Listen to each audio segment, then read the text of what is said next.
Hello humans, it's just Martine and welcome to part 2 of my reread of Kingdom Keepers 5.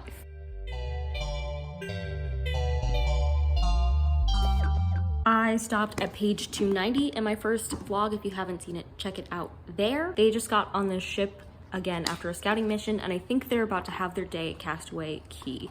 So that's where we are. They're talking about the maze and Goblet of Fire. Charlene says, "You know that was Robert Pattinson, the boy who died?" Willa says, "Charlie, everyone knows it was Robert Pattinson." Charlene and Willa just almost got into like a fight. Why? And how I never noticed that before. Willa even says, you weren't really gonna hit me, right? And Charlene is like, Maybeck is walking around with this guy checking the CO2 lines because something's wrong with them on the island. And the guy spent like 6 years studying entomology, right? Maybeck says, "Does it bother you that you spent all those years studying the lives of insects and now you've devoted yourself to killing them?" Harsh. Harsh. Why would you say that, Maybeck? Crazy man. So I'm right now in this scene where Storyming and Philby are really interacting for the first time, and it peeves me because I don't like Storyming, and so I don't want Philby talking to her. Anyway, but then they're talking about things and she says, "Listen, Philby, can I call you Philby?" And I'm like, girl, that's what he goes by. What? It would be weirder if you called him by his first name. Like, okay then. To my knowledge, this is the only time that 2.0 has such capabilities, but for some reason now Philby can basically zoom in on his vision to have something occupy his full frame of vision. What? Since when? Hanger in one hand like a sword, life vest in another like a shield. Del Philby is ready to fight. Have you ever screamed out of anger and strategy, not pain? Because Philby has. Okay, so we've established the DHI 2.0 can do lots of crazy things. For instance, you can get stabbed in one part of your body and it goes right through as a hologram. You can hold something with a different part of your body. That's totally fine. However, we've also established that the people that Philby is currently fighting are using 1.6 holograms. So explain to me how this girl charges through him because he's a hologram. But grabs his more solid hand, that makes sense, and pulls her with him through the wall. She goes through the wall even though she's holding on to something, but she's a 1.6. So a single strand of hair keeping Philby from crossing through the wall, that's a classic Kingdom Keeper scene. We love it. Del Philby just threw 2 children off of the ship. Yes, they were holograms, but he threw them off of the ship. What an absolute savage. Philby brings up for the first time the idea that the Kingdom Keepers might be replaced as DHI hosts.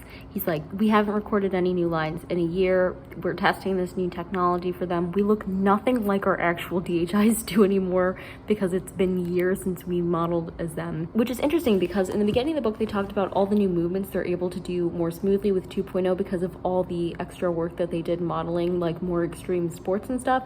So I don't know if that's like, if I'm misunderstanding or if there's a gap there. Either way, it's an interesting conversation for them to have about being replaced. It doesn't happen, but it is a discussion.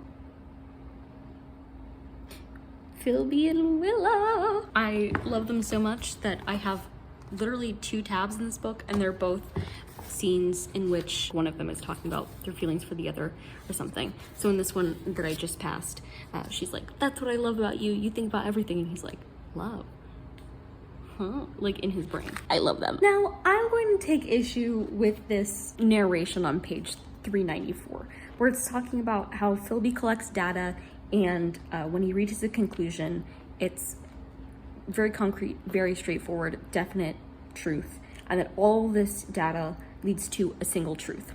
But the way that Philby's mind actually works and the way that it's analytical would actually mean that Philby knows that truth is not a thing, that truth does not exist. And that's just how it is. So a single truth, I don't think Philby would think that.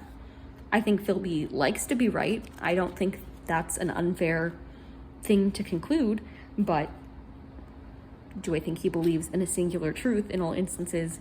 Also no. Finn is facing off with Maleficent, who per usual is talking way too much to actually accomplish anything. But Finn uses that to distract her, and he says lots of things, and he's like, maybe I can battle her with words. So he's talking about her roles, character, and blah, blah, blah. And that reminds me that earlier when Philby was fighting the two 1.6 holograms, I forgot to mention to you that he basically defeats them by giving the boy an existential crisis. Like, he says something existential, and the guy loses his DHI form, and then Philby hurls both of them off the ship. So I think that's hilarious. Maleficent starts calling Ariel the B word. She gets 2 letters in, and then Ridley Pearson is like, I maybe shouldn't type this whole thing out. Also, I don't remember particularly, but I thought that Philby mastered 2.0 first and like crossed over in a scene. Is it in the 6th book or in this book?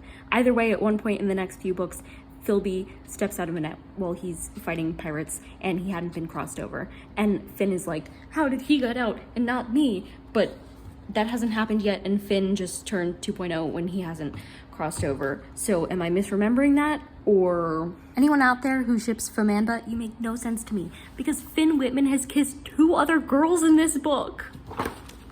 2 of them, both of whom were modeled after Ridley Pearson's daughters. So that's got interesting implications, but it's not what we're talking about here. I think the end of chapter 21 is the first time we see 4 of the Kingdom Keepers and no Finn with them. And they're making a plan and there's no Finn. What is Finn doing? Charlene is like acknowledging that she likes Maybeck, and Maybeck is like maybe showing signs back that he likes her too. Philby sticking his head through the floor to see in the room below, jumping through the floor. We love 2.0. We love Philby. Whereas Finn was the one with the big ideas, Philby was the one with the picky little suggestions that turned into practical solutions. Charlene is acting like Amanda shouldn't be like weird about her and her thing for Finn because her thing for Finn is done now, as if she didn't kiss him 2 scenes ago. Girl. I hate Story Ming for several reasons. One is that she messes up all the relationships in this book. And 2 is that she's just a jerk sometimes. I mean, so what happens in the 7th book is like not applicable here. We're not thinking about that yet. Even Ridley Pearson is probably not thinking about that yet when he wrote this. But she was just so rude to Philby. How dare she? He's an angel. One of the unfortunate differences about this book in comparison to some of the other Kingdom Keepers books is the lack of amusement park rides that it includes. I mean, yes, it's cool that it's on the cruise ship, but like you don't have as many attractions that you're talking about, which is why the scene where Maybeck is chased down the aqueduct is, or the aqueduct, however you pronounce it. The big water slide on the ship is so fun. Also, I'm hitting the doughboy scene, and we all know how iconic that is. Ridley Pearson just had Maybeck say a word that he should not have included. Especially with like kids reading this book. I was in middle school when I first read that book. I should not see that word, but it is a funny scene. Philby tells Maybeck to take off his shirt because there's a tracker in the shirt, but Maybeck just misinterprets everything. But still, there was a word. Kid shouldn't see the word. I don't know if this is a misprint. There's a sentence that just says Philby, as if Philby appeared and he didn't.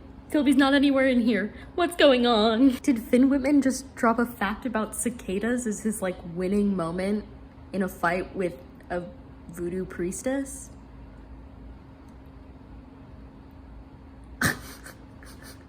She compared the Overtakers to cicadas because they're patient. Cicadas come out every 13 years, and he just ended the battle by saying, and just FYI, cicadas are commonly eaten by birds or wasps. They don't last more than 3 or 4 weeks. Finn, what? I'm mad at myself for not bringing the 6th book with me because I knew this ended on a cliffhanger and I was determined to read it this semester, and now I've read it and it's the 2nd week of February. I'm not going to be able to access the 6th book until summer. Anyway, I'm giving it 3.5 stars. It's definitely the worst in the series, but like a lot. 7 is weird, but I've only read 7 once, and this I have active bad memories about. So there's that. Let's go over the number of times I wanted to hit Finn Whitman. It was 40 times. It was 40 times in a like 544 page book, which is not the best look for Finn Whitman, I have to say. It would be like a reasonable amount of times to hate somebody in a book if they were, say, the bad guy. But unfortunately, Finn is like the main character. I just can't stand him in this book. I cannot stand him in this book. But I still had fun rereading this. If you like this video, go ahead and give it a big thumbs up and comment down below in your favorite series, what's your least favorite book? And subscribe for more reading, writing, and college lifestyle content. Until next time, bye humans, bye!